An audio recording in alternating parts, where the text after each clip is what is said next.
নমস্কার বন্ধুরা, চলে আসলাম নতুন একটা রেসিপির ভিডিও নিয়ে। তো এখানটায় আছে দেখো মাছের ডিমের বড়া। তো মাছের ডিমের বড়াটা এত সুন্দর সফট হয়েছে, এত সুন্দর নরম হয়েছে, আর ভীষণ ফুলেছে। দেখো কত সুন্দর ফুলেছে, দেখো যেরকম ফুরুলি ভাজা খেয়েছিলাম ছোটোবেলায়, মনে আছে বন্ধুরা তোমাদের? ঠিক সেই টাইপের ফুরুলি টাইপের ফুলে গেছে। হ্যাঁ, তো গরম অবস্থায় আমি একটুখানি হাত দিয়ে দেখিয়ে দিলাম তোমাদেরকে কতটা নরম হয়েছে। তো এই মাছের ডিমের বড়াটা আমি আজকে কি দিয়ে করলাম সেটাই আমি তোমাদের সঙ্গে শেয়ার করব। তো চলো, এখানটায় দেখো বাটিতে নিয়ে নিয়েছি মাছের ডিম। কিছুটা মাছের ডিম, বেশ অনেকটাই আছে, ঠিক আছে, একদম ফ্রেশ মাছের ডিম। আমি আবার হাত দিয়ে তুলে দেখাচ্ছি তোমাদেরকে, বেশ অনেকটাই আছে, পুরো একদম ছড়া টাইপের।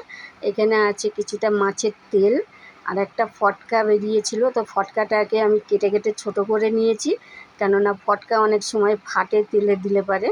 ঠিক আছে, এখানে আমি মাছের ডিম, মাছের তেল নিয়ে নিয়েছি, আর প্লেটের মধ্যে দেখো কেটে রেখে দিয়েছি কুচনো পেঁয়াজ আর কাঁচা লঙ্কা কুচনো। আর মাছের ডিমের বড়াটা আমি কি দিয়ে করব সেটাই আমি তোমাদের সঙ্গে শেয়ার করছি, ঠিক আছে। তো ঘরে তো বেসন নেই, বেসন আমার শেষ হয়ে গেছে, তো মাছের ডিমটা তো আছে, তো মাছের ডিমটা তো আমাকে করতেই হবে।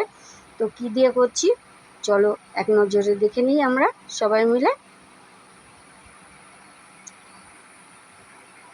আর প্রথম থেকে শেষ অবধি ভিডিওটা দেখার জন্য অনুরোধ রইল।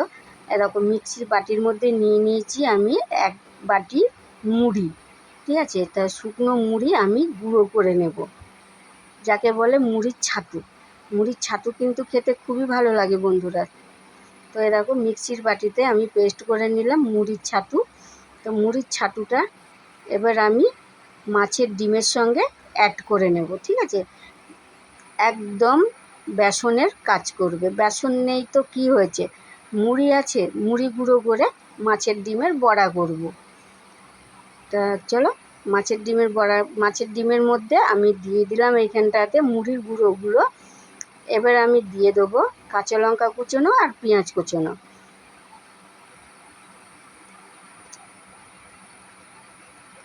আমি এখানে শুধু কাঁচা লঙ্কা কুচোনোটাই দিলাম, শুকনো লঙ্কার গুঁড়ো আর আমি দিলাম না, যেহেতু আমরা ঝাল কম খাই। তোমরা যদি ঝাল বেশি খেতে চাও তাহলে অল্প পরিমাণে শুকনো লঙ্কার গুঁড়ো অ্যাড করতে পারো। এখানটাতে দিয়ে দিলাম স্বাদ মতন নুন, দিয়ে দিলাম অল্প পরিমাণে হলুদ। এবারটা হলুদ নুন দিয়ে ভালো করে আমি এটাকে মাখাবো, হাত দিয়েই মাখিয়ে নেব। ভালো করে মাখিয়ে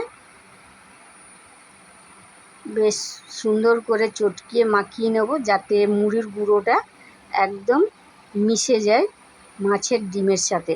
তো দেখো খুবই সুন্দর করে আমি হাত দিয়ে মাখিয়ে নিয়েছি, ঠিক আছে। আর এখানে দেখো গ্যাসে বসিয়ে দিয়েছি কড়া, কড়া গরম হয়ে গেছে। তো আমি এখানে এবার দিয়ে দিচ্ছি সরষের তেল। তোমরা চাইলে সাদা তেলেও ভাজতে পারো, সরষের তেলেও ভাজতে পারো, তো কোনো ব্যাপার না। আমি তো সরষের তেলেই ভাজছি, সাদা তেল আছে তবুও আমি সরষের তেলে ভাজছি। তো এখানে আমার তেলটা গরম হয়ে গেছে, আমি এবার একে একে মাছের ডিমের বড়াগুলোকে ছেড়ে দেবো।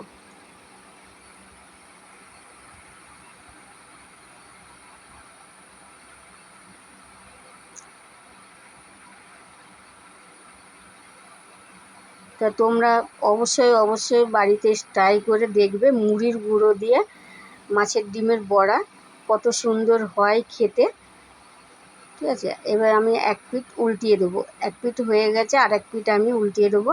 তো লাল লাল মচমচি করে মাছের ডিমের বড়াগুলোকে ভেজে নেব, সেই লাগবে খেতে একদম গরম গরম ভাতের সাথে গরম গরম মাছের ডিমের বড়া। ওফ, যেন আমার দেখেই জিভে জল এসে যাচ্ছে। তো কেমন লাগলো আমার এই রেসিপির ভিডিওটা অবশ্যই কমেন্ট বক্সে জানাবে, আর চ্যানেলটা সাবস্ক্রাইব করে পাশে থাকবে। তো দেখো এপিট ওপিট করে আমি দু পিঠই লাল লাল করে ভেজে নিয়েছি। এবার আমি আর একটু নাড়াচাড়া করে একটা পাত্রের মধ্যে উঠিয়ে নেব। তা সবাই ভালো থেকো, সুস্থ থেকো, দেখা হচ্ছে আবার নেক্সট ভিডিওতে।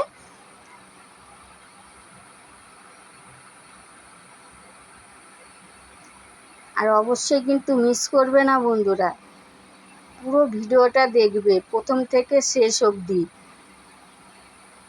দেখার অনুরোধ রইল এই রেসিপির ভিডিওটা। তো আমার হয়ে গেছে, আমি এবারটা নামিয়ে নেব একটা পাত্রের মধ্যে।